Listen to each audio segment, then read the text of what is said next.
Hey, what's up, guys? Welcome back to another episode of the Fantasy Fellow Show. I am your host, theFellowKGB. You can follow me on Twitter at theFellowKGB. And we're going to keep on rolling here with the NFC North. We're looking at the Detroit Lions here.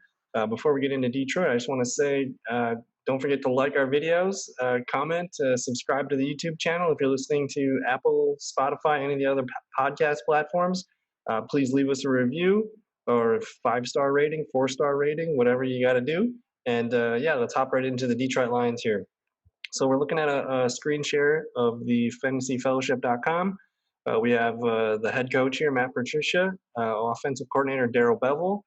We got some continuity here, which we like. These guys, Patricia's been there. This is his third year now, and Bevell, it'll be his second year as the coordinator. Um, the Lions have not been a very exciting team for a while now, but it feels like we have a little bit something to get excited for this year. So we're going to start with the quarterback, Matthew Stafford. His backups are Chase Daniel and David Blau. We saw David Blau a little bit last year. He's fine as a number 3, and then they did add Chase Daniel as the primary backup here. So they improved their backup situation. I mean, it was Jeff Driscoll and David Blau last year. I think Chase Daniel is a little bit more consistent. So if something happens to Stafford, hope not, but we'll see what happens there. So anyways, Matt Stafford, last year, he played only 8 games, but if we look at what he did in those 8 games, he was dealing. He threw for almost 2,500 yards, 19 touchdowns, and 5 interceptions. You extrapolate that out for a 16-game season, that's almost 5,000 yards, about 38 touchdowns, and 10 picks. And that would have put him probably in the top 5 for quarterbacks. So if we look here on Fantasy Football Today and we look at the quarterback stats, I'm just going to filter here. And so if we hit fantasy points per game, we're going to see Matt Stafford average the 3rd best points per game, tied with Deshaun Watson at 20.8. And that's a typical 4-point passing touchdown league. So Matt Stafford, when he is healthy and when, he's got Kenny Galladay and TJ Hawkinson, Marvin Jones Jr., and he's got some pass catching running backs. So I really like what they have around him for offensive pieces. And Matt Stafford, at the moment right now, Matt Stafford is one of my favorite quarterbacks to be targeting in drafts, especially best ball drafts right now. His cost is pretty cheap, and I'm going to probably be investing a lot into Matt Stafford, Marvin Jones, TJ Hawkinson. Kenny Galladay's price tag's a little bit high, but I mean, Kenny Galladay's got wide receiver 1 written all over him this year. So everything about Matt Stafford is showing up green in my head. So I'm super into what the Lions have around him. And I guess if we look at what the Lions have done in the past, they're a team that's going to throw the ball a lot, especially with Matt Patricia. I mean, they want to be a running team. They've been running for over 400 attempts the last couple of years, but we still see a high volume here with the pass attempts last year. 547 the year before that, 574. So at the moment right now, I have Stafford projected for about 585 targets, passing attempts, and the overall rushing unit for 410 attempts. So I have this offense improving. I mean, it's not that difficult for them to see an improvement in this year if Matt Stafford's playing in all 16 games. So I think that's pretty reasonable. But I mean, at the moment, it looks like this offense is going to probably be the best one that we've seen under Patricia. So don't let that surprise you. They're going to be pretty much the same they were rushing, but a full healthy season of Matt Stafford, year 3 of this offense. They got a lot of continuity here, and they got a lot of playmakers, more than they did a couple years ago. So don't be afraid to target Matt Stafford in this passing game. We'll go on here to the running backs. We got Kerryon Johnson, Bo Scarborough, Ty Johnson, Wes Hills, and Jason Huntley. The primary competition at the top for Kerryon Johnson, though, is going to be rookie DeAndre Swift, who they snagged in the 2nd round, 35th overall. So he was the 3rd pick of the 2nd round. DeAndre Swift out of Georgia, and his name, DeAndre Swift, that's a very it paints a very good picture of the type of player that he is. He's very smooth. He's very swift, and he's very quick. I think Kerryon Johnson just dropped a quote on him being lightning fast today. So DeAndre Swift and Kerryon Johnson are going to be the primary guys here. We're going to see, I mean, if you think about Matt Patricia, he's been in New England for so long, and he's still a defensive-minded guy, but this is going to be a team that wants to use multiple backs. So I would imagine We're going to see a pretty heavy split between these guys, 50-50 for the most part. I think Kerryon Johnson's going to catch more passes. Swift's going to have more rushing attempts. Um, but a huge part of this is Kerryon Johnson's health. He's just not been able to stay healthy at all, for the first 2 years of his career. So I think this pick is basically insurance for Kerryon Johnson.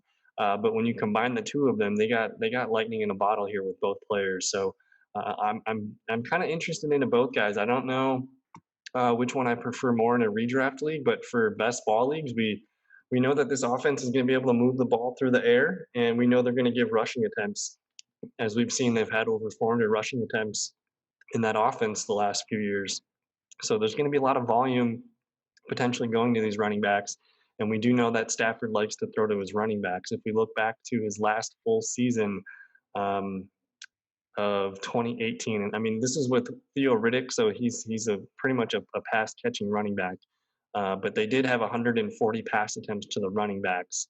And then I guess the year before that, and still Riddick was there, they did have 109. So it feels like there's going to be another 100 plus targets going to running backs this year. I have them pretty split, but I have them just under 100 at 92. So I'm a little low on those numbers. I think they could go higher. But it's just going to be difficult to predict how many, I guess, touches through the air Swift or Johnson are going to get. But like I said, I think Carryon's going to be more useful as a pass catcher at the moment. So I like both guys. I'm not sure on the ADP, but go ahead and I mean, don't worry about the fact that they're splitting, especially in a best ball league. I can see DeAndre Swift popping off for a game every now and then, and Carryon Johnson still got a lot of he's still got a lot of good tools as a running back that he can use.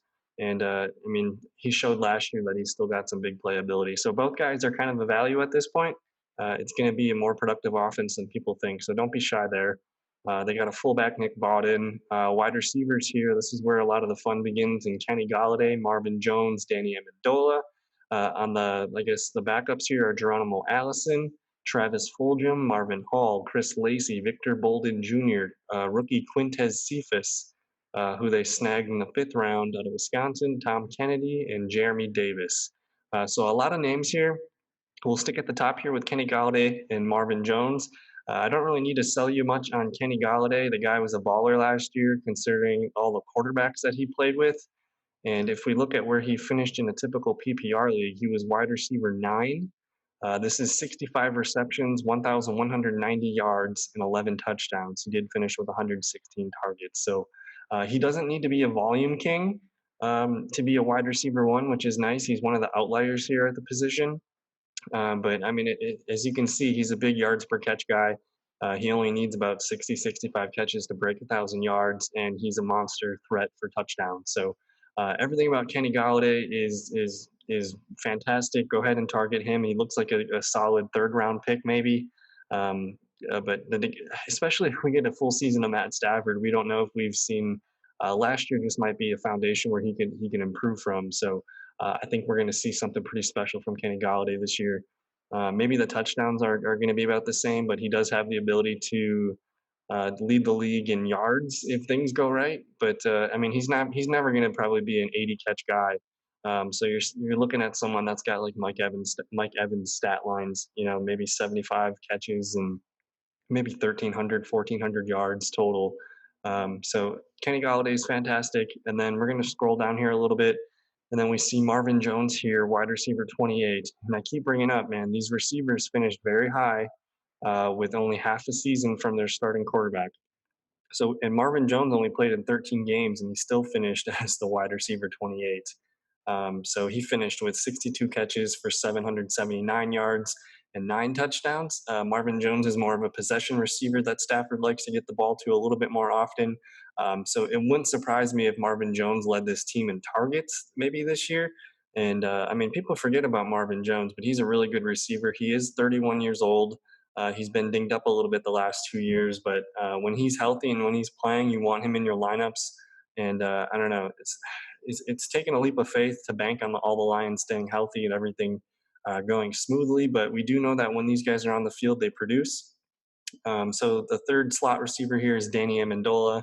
I'm probably not going to own too many shares of. I'm probably not going to be targeting Danny Amendola. If we look here real quick, let's see where he finished. I thought he was in the top like 40 or 50 or something. in a typical PPR league, but I think he just missed. Yep, he was wide receiver 51 here. So he did have 62 receptions, 678 yards and a touchdown, 97 targets. So he's going to be a high volume guy, not a lot of yards per catch, probably not many touchdowns, but he's a capable receiver that I don't know. We'll see. Let's just look at his stat chart real quick. He's too unpredictable to be able to use for fantasy at the moment. So we can go ahead and disregard Danny Amendola, but we will be watching, I guess, newcomer Geronimo Allison to the team. They got some guys back around for their second and third years in Fulgham, Marvin Hall, and Chris Lacey. But the guy to keep an eye on in the preseason, if we get a couple games, is Quintez Cephas out of Wisconsin. Quintez Cephas reminded me a lot of Anquan Bolden. Not as much hype as Anquan Bolden, but he's basically a poor man's Anquan Bolden from what I saw on tape. He's a big body receiver. He wins at the catch point. He's not afraid to make contested catches, and he's just really physical and tough. So I like Quintez Cephas as a dynasty snag real late in drafts. I know not a lot of people like taking day 3 wide receivers in dynasty, but Cephas is in a good spot here where he could eventually. I think Marvin Jones might be leaving next year. He's a free agent, I think. So who knows with Cephas, but there's a lot to like here in this receiver group. And then tight ends, we got TJ Hawkinson. And if we remember last year, Hawkinson, he kind of started off like with a bang. He had a really, really big first game as a rookie here. I think it was against Arizona. He caught 6 catches for 131 yards and a touchdown. But that was pretty much the highlight of his season. He only played in 12 games, and he only provided 2 games over double digits the whole season. So he was pretty inconsistent. But I mean, we gotta remember Matt Stafford missed the last 8 games, so there really wasn't a good opportunity for Hawkinson to put some stats up.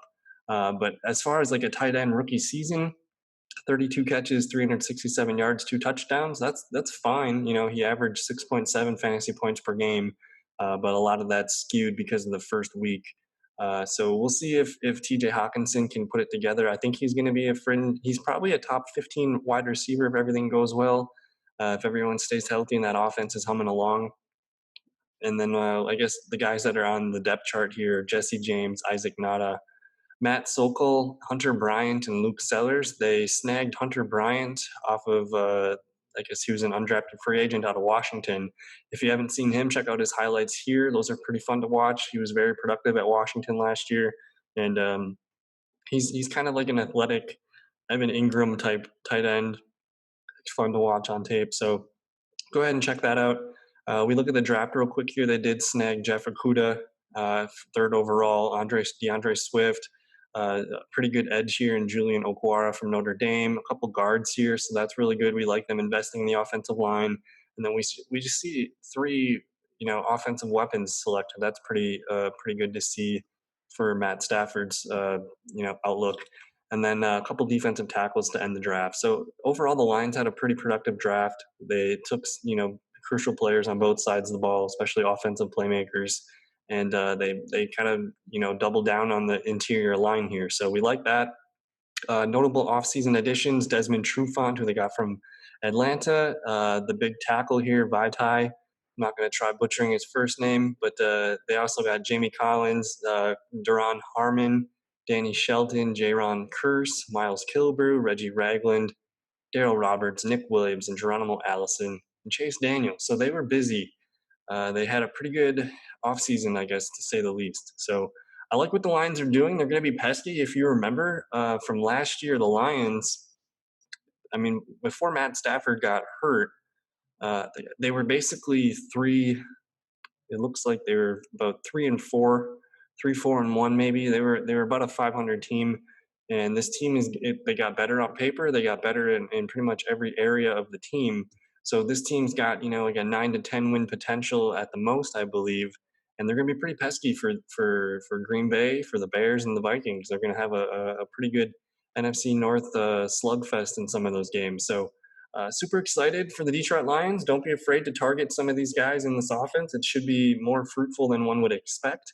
And that's going to do it for this podcast. If you're listening on Spotify, Apple, or any other Google, maybe other kind of podcast platform, don't be afraid to leave us a comment on there and give us a rating. That would be greatly appreciated.